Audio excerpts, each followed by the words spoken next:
You think this is perhaps more of a marketing ploy?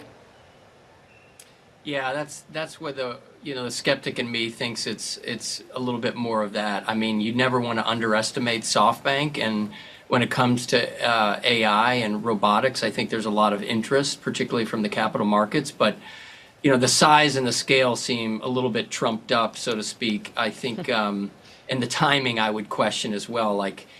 And that's why I don't think you're seeing the stocks move at all, because investors are just kind of, somewhat immune to these sort of numbers that keep, going up and up, but they're not necessarily, believing that that's going to impact the stocks anytime soon. I love that you say we're becoming immune to these sorts of numbers. That sort of number was actually articulated by Sam Altman a little bit ago with our own Emily Chang. Just take a listen to Sam's point here. The interesting question is if we knew how to get $1 trillion right now, which we don't, would we be able to deploy that profitably in the next few years?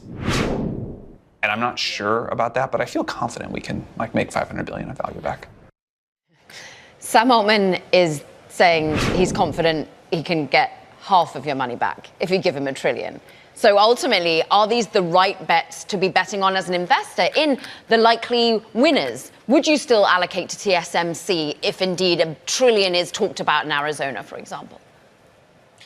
Well, I love TSM personally, and I really like a lot of these AI compute names that are going to facilitate a lot of this expansion into Gen AI. But honestly, I don't think you need the $1 trillion headlines to make these stocks look attractive or compelling.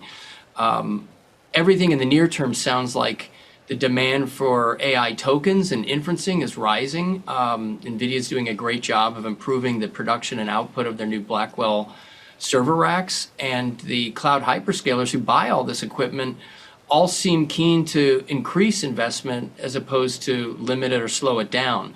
So yeah, it's great when SoftBank and others talk big picture plans down the road, but I think there's just so much demand and interest near term that investors should be focused, more on that and less on, big scale projects that may or may not come about, because as your prior analysts mentioned before this piece, there's a lot of regulation and government involvement that would need to come to pass, even before you can even entertain some of this. Talking of government involvement, that's perhaps what's in the eye of the storm for investors right now. I'm seeing NVIDIA sort of near session lows at the moment, and others that perhaps make things in China, particularly chips, because there's Wall Street Journal reporting saying that the US might make it even harder to use US equipment in China, the likes of TSMC, SK Hynix, Samsung, for example. How much of a headwind is this for the overall semiconductor space? Well, it's a great question. I think what you're seeing here is these reports get leaked, or information from the administration gets leaked to the press. They put out stories that talk about potential restrictions that the U.S. could put on our intellectual property, our leading edge equipment and technology that would go either to our allies or anyone related to China. And in my opinion, this is similar to the reports you heard on EDA software being blocked or restricted from China when we were trying to get those rare earth and magnet imports turned back on.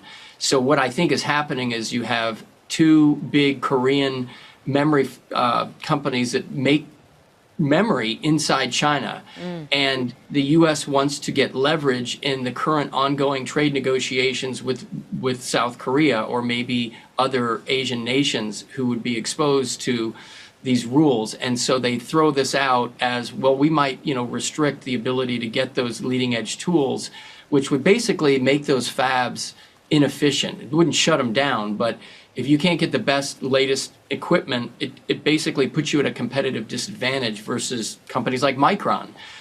So I think it's more posturing and leverage, but it would be it definitely doesn't help the sentiment across semis, and that's to answer your question, because anytime you bring up government restrictions in China, it just puts some downward pressure on semis. But again, I don't necessarily think this is what is going to happen anytime soon. It's just a risk.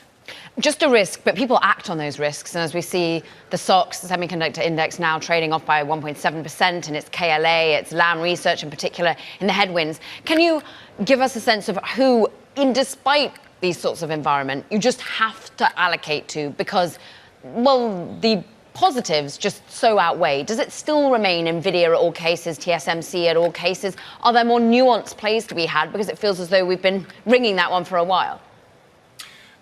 Well, you mentioned the names that would be most at risk would be the equipment companies, KLA, ASML, potentially AMAT and Lam.